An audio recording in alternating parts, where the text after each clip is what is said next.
orang yang bertanya kepada Nabi Muhammad itu ketika bertanya, tentu tanyanya itu adalah apa yang dinamakan din itu, ya. Tentu tidak menggunakan apa yang disebut agama itu, tapi din, ya. Lalu Nabi menjawab kan, karena orang itu tidak suka berpikir, maka yang disampaikan adalah ad-dinul aqlu. Jadi din itu adalah akal. Jadi saya tidak menerjemahkan agama itu akal, karena kata agama itu sendiri bahasa kita yang dipaksa sama dengan makna din, dan itu nggak sama gitu loh, ya. Contoh lain, ya, nggak bisa kan orang Arab menyebut hutan, karena memang padang pasir nggak ada hutannya, ya. Tapi terus disebut di situ sebagai sajaroh. Sajaroh itu hanya kumpulan pohon-pohonan. Nah, jadi seperti itu. Padahal hutan belum tentu kumpulan pohon-pohonan, bisa ada hutan yang lebih bersifat homogen, ada yang heterogen, kan seperti itu. Yang jadi persoalan itu Pak Gojim, ketika kemudian kita senantiasa diajarkan bahwa nanti kalau mati akan memasuki hari hisab, kamu akan dihisab, akan dimasukin neraka. Kalau kamu tidak menutup aurat, itu kan jadi pemahaman kolektif, dan itu menjadi sebuah penyebab kita bertengkar satu sama lain, gitu ya. Bahkan karena beda keyakinan, beda agama, seolah-olah Tuhan tuh pokoknya dikabarkan sebagai maha penyiksa segala macam, kafir, musyrik, syirik. Ini masih luar biasa pertengkaran gara-gara agama seperti ini. Gimana Pak Gojim? Iya, itu tadi, karena kan sudah menjadi bagian dari politik, ya kan. Jangankan agama, masih ingat kan zaman dulu kan, antara orang-orang yang berbeda politik saja bisa sampai suami istri cerai, nggak jauh-jauh kan.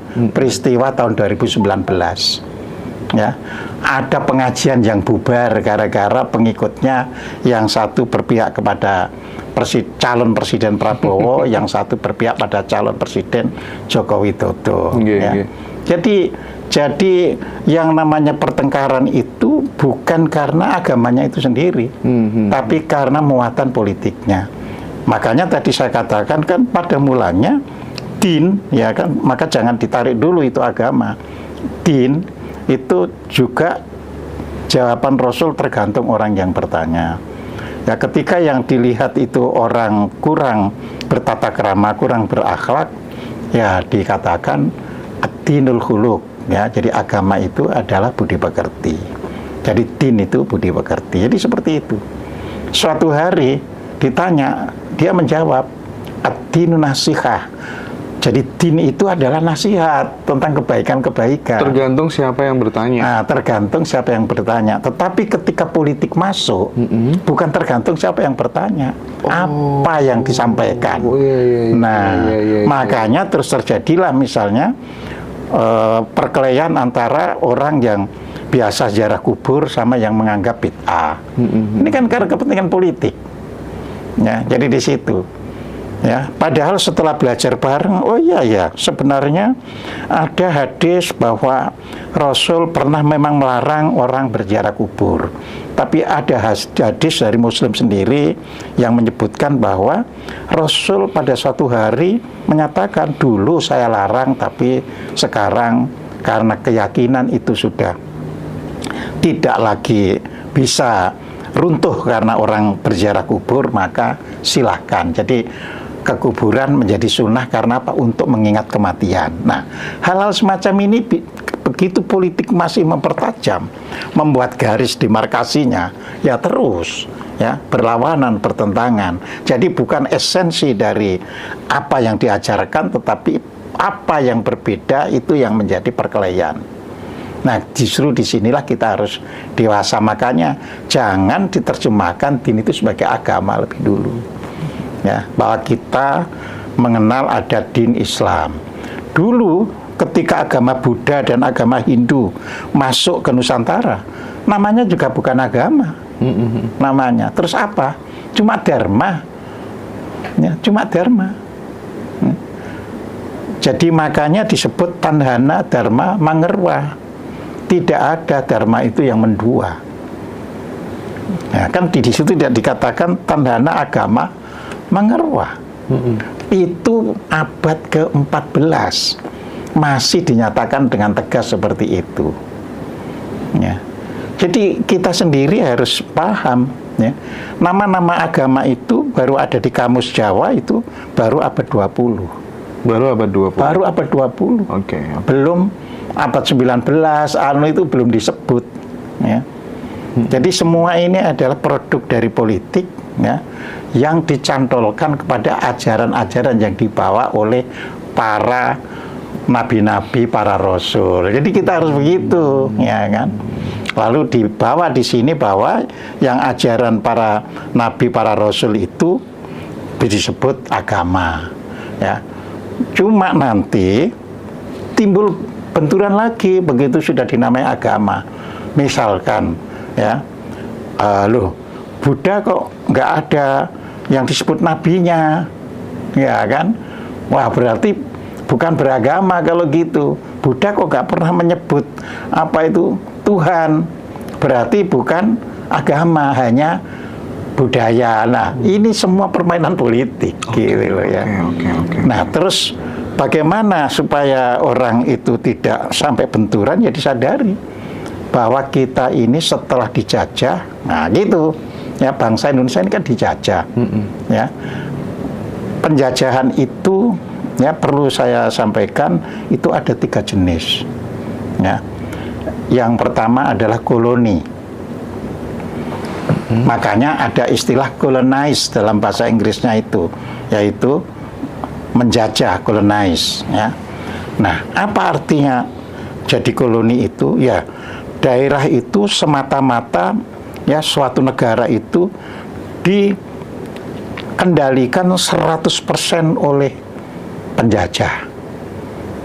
Ya, jadi seperti itu. Ini tipe penjajahan yang pertama, ya. Yang kedua adalah vasal, maka ada negara vasal. Ya.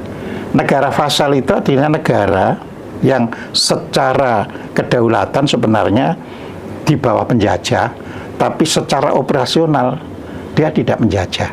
Secara operasional, ya, misalnya Yogyakarta dulu itu sebelum Republik Indonesia merdeka, sebelum ada namanya Indonesia, Jogja itu disebut negara vasalnya Belanda. Jadi semua peraturan ya raja di Yogyakarta itu sendiri, ya. Tetapi begitu raja di Yogyakarta itu misalnya melakukan sesuatu yang dianggap bisa berlawanan dengan Belanda, Belanda akan mulai datang. Loh, kok begitu? Nah, jadi kamu harus ngikuti haluan saya. Nah, kalau bahasa sekarang vasal itu dapat dikatakan tidak ada vasal. Tapi kan ada negara dengan sistem blok. Misalnya ngeblok ke Amerika. Jadi kalau nggak nurut Amerika ya bakal seperti itu, ya. Ini kan cuma istilah. Makanya kita juga jangan dibenturkan karena perbedaan istilah, tapi esensi yang harus kita pahami. Selama kita jadi negara Republik Indonesia ini tidak bisa, ya, berdiri sendiri, berdikari, ya, ya itu istilahnya nggak jauh dengan pengertian vasal tadi, ya kan. Misalnya mau milih presiden saja, negara lain yang ikut-ikut ngatur, ya kan. Nah, itu secara esensi sebenarnya vasal, secara esensi. Walaupun secara undang-undang Indonesia adalah negara de jure merdeka, de facto merdeka, ya kan. Tapi esensi, apakah kita betul sudah merdeka? Nah, mulai kita belajar bertanya, ya kan.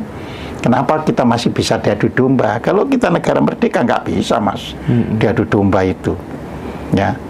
Adu domba itu ada kan karena berarti ada yang berpihak pada A dan B di dalam negara itu. Nah, disinilah agama. Nah, sekarang kita baru menyebut apa yang disebut agama itu menjadi titik krusial di dalam kehidupan, ya. Jadi agama menjadi titik krusial di dalam kehidupan. Apa saja kalau sudah disinggungkan ke agama, membuat orang kehilangan akal. Jadi di situ ya. Jadi kalau dikaitkan dengan 7 lapis kekuatan diri, ya begitu kita disinggungkan ke agama, kita down ke lapis kedua paling bawah. Ya, jadi di situ. Ya, isinya cuma emosi, ya, cuma adu kekuatan, adu okol, ya, tidak akan pernah bisa berpikir dengan terang, jernih, ya. Jadi di situ, ya. Nah, produk dari politik yang disebut agama ini meluas. Jadi yang kemarin tidak bersinggungan di situ, nanti bersinggungan di sisi sini. Ya contoh, banyak contohnya misalkan. Semula tidak ada persoalan dengan istilah Habib. Semula, ya kan? Padahal istilah Habib itu sendiri sudah ada dari dulu, tapi semula tidak ada, ya kan?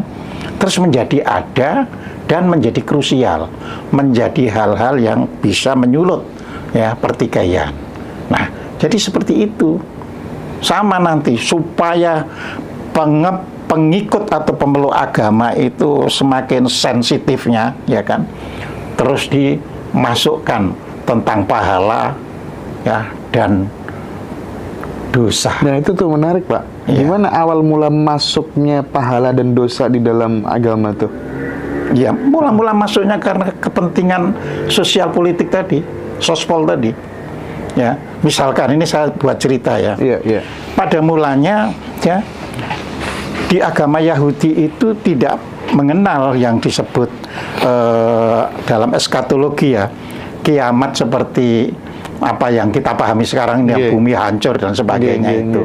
Ya, eskatologi mereka lebih berkaitan dengan bagaimana bisa Islam memperjuangkan apa yang diajarkan oleh Musa.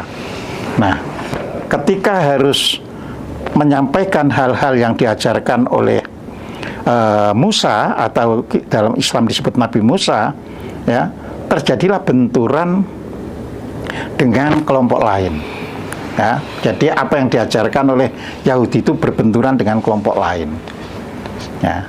Nah, ketika terjadi benturan dengan kelompok lain, harus diperkuat secara mental, ya, supaya jangan ketakutan, ya kan? Oh, nggak apa-apa, kita bela apa yang diajarkan oleh Musa, ya, sampai titik darah penghabisan. Sebab kalau kita mati dalam membela nanti masuk surga. Nah, kalau kamu justru lari berkhianat nanti masuk neraka. Kayak anak kecil dikasih hadiah permen gitu ya, biar semangat, iya, gitu ya, biar mau nurut gitu ya. Ya, nanti di awal agama Kristen juga nggak ada doktrin itu, eskatologinya itu.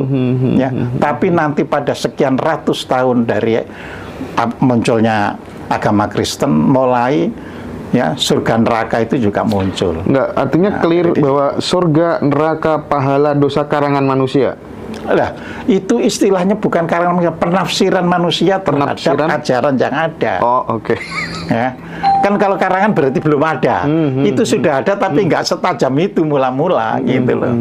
Ya, jadi seperti itu. Ya. Jadi kalau misalnya hanya disebut, ya kan, ya nanti kalau kita membela, misalnya orang Kristen membela betul-betul ajaran Yesus itu akan hidup bersama Bapa yang di surga, mungkin nggak terlalu bisa menarik. Tapi kalau nanti kalau dengan Bapa yang di surga itu bisa hidup mewah, hidup ini itu, sedangkan yang itu mengingkari nanti masuk Hades, ya, masuk neraka yang dibakar, yang ya kan, inferno. Lah, beda lagi, ya. Jadi di situ agama Islam mula-mula tidak terlalu ke sana. Makanya jangan heran politik saling membunuh antar sahabat itu nggak takut neraka. Oh, iya. Ya kan? Cuma nanti lahir hadis, apabila ada 2 orang mukmin bertikai, ya, maka keduanya akan masuk neraka, baik yang menang maupun yang kalah. Terus ada sahabat bertanya, ya Rasulullah, bukankah itu yang menang itu berarti berusaha mempertahankan keyakinannya? Enggak, karena itu asumsi keyakinannya itu. Tapi niatnya membunuh lawannya. Nah, membunuh itulah yang membawa dia ke neraka. Jadi baik yang sudah kalah maupun yang menang tetap nanti matinya masuk neraka. Tapi itu kan terjadi sekian ratus tahun setelah antar sahabat sendiri terjadi saling membunuh, ya kan? Jadi asalnya ya nggak sampai ke sana. Ajaran itu ya bernuansa bagaimana masyarakat bisa hidup bersama, damai, ya bisa rukun, bisa membawa kemajuan bersama seperti itu. Oke. Nah, generasi kita sekarang itu saya buat itu tadi generasi pasca tahun 2000 dan sebelum tahun 2000. Artinya yang dilahirkan ya, yang sudah hidup dewasa sebelum tahun 2000, ia sudah termakan oleh doktrin agama sebagai hasil politisasi. Sedangkan anak-anak yang dilahirkan setelah tahun 2000 ya, ini dibagi dua. Ya, yang eranya itu masih dekat-dekat dengan tahun 2000 itu masih istilahnya itu kena pengaruh dari yang sebelumnya, sedangkan yang dilahirkan misalnya sekarang baru berumur 15 tahun gitu, relatif ya tidak terbawa arus itu. Nah, ini perkembangan ya. Nah, Pak Kojim tadi kan sempat menyinggung soal Habib ya. Ya. Nah, yang apa kan banyak nih bukti Habib itu setelah dites DNA ternyata keturunan India, Pak Kojim. Ternyata keturunan India, dan masyarakat sekarang rame-rame jadikan Habib khususnya Mbak Alawi itu sebagai common enemy, seolah-olah begitu, karena banyak banget yang sudah merasa nggak terima karena selama ini dibodohi gitu. Bahkan tokoh-tokoh mulai bersuara.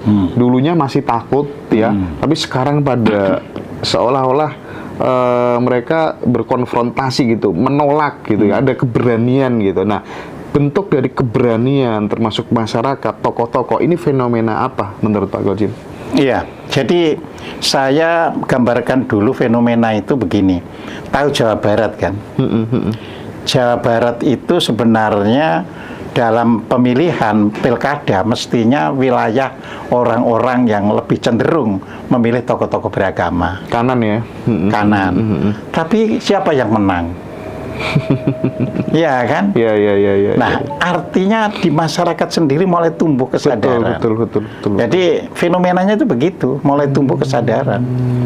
Sehingga yang dikatakan misalnya Kang Deddy itu orang musyrik, pembuat patung sudah di masyarakat ternyata orang kepercayaan gitu ya. Iya, orang kepercayaan, tapi di masyarakat ternyata tidak mementahkannya, malah tetap terpilih, dan apa itu menangnya itu ya gede sekali. Betul. Nah, jadi di masyarakat itu timbul begitu. Mengapa timbul begitu? Itu tadi karena mulai banyak anak yang baru umur 17 bisa milih. Padahal banyak PKS-nya loh, Pak. Iya, tapi kan anak umur 17 itu tadi yang saya katakan. Ada generasi yang dilahirkan tahun 2010 ya, terus yang baru-baru bisa milih itu sudah punya alam pikiran yang berbeda.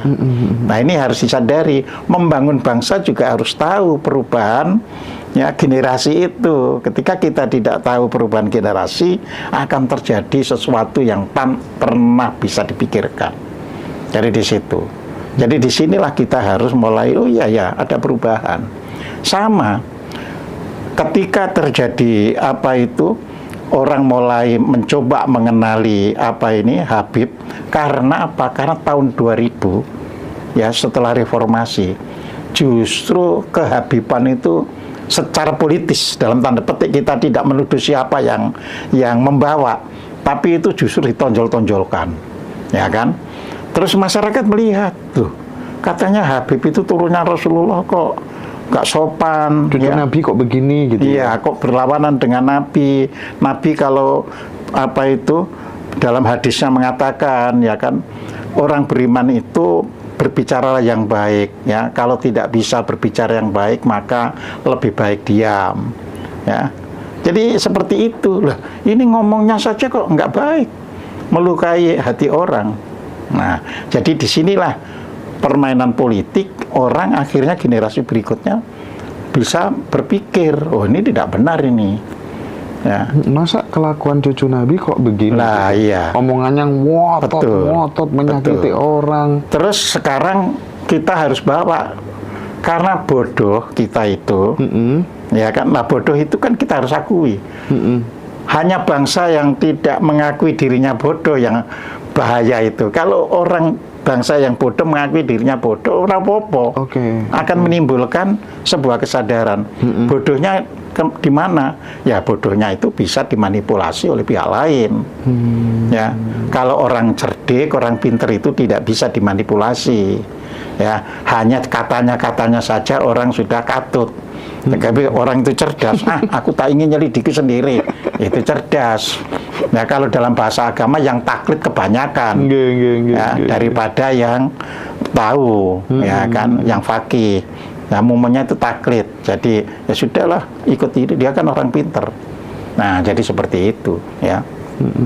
Nah, disinilah kita harus bisa jelaskan dengan baik, ya kan, bahwa ya ketika semakin Habib itu istilahnya dibangkitkan, malah terjadi perlawanan karena banyak contoh-contoh yang negatif. Terus orang Jawa mengatakan kan, segala sesuatu itu sebenarnya hanya sampai turun 7. Hanya sampai turun 7. Turun 7. Barangkali ini udah turun 7. Apanya? Ini? Bukan, Habib sudah turun 50, turun apa? Artinya sudah tidak ada bau Rasulnya. Oh, gitu maksudnya. Gitu, iya. Makanya orang selalu bilang kan, nggak habis dimakan 7 turunan. Tak sumpai sampai petung turunan. Artinya setelah itu segala sesuatunya itu sudah tidak ada. Dan itu diuji oleh DNA. Ya kan, jadi kalau sudah turun ke 7 itu DNA Nabi Muhammad itu hanya tinggal 1/128. Nggak, intinya soal Habib, manusia di Indonesia kita dibodohin. Lah ya, kita dibohongi oleh politik. Dan kita bodoh memang. Ya kita bodoh. Ya. Kan kalau politik tokoh-tokoh kita, yang tokoh-tokoh kita loh ya, yang masuk ke jajaran menteri dan sebagainya itu bukan orang yang punya niat membodohi, ya. Kalau terjadi sesuatu yang sifatnya politis, ya harus ditegur. Jangan dong. Silahkan Anda sebagai Habib ya tiru sebagai pemberi teladan apa yang diajarkan oleh Nabi Muhammad. Jadi harus seperti itu. Oke.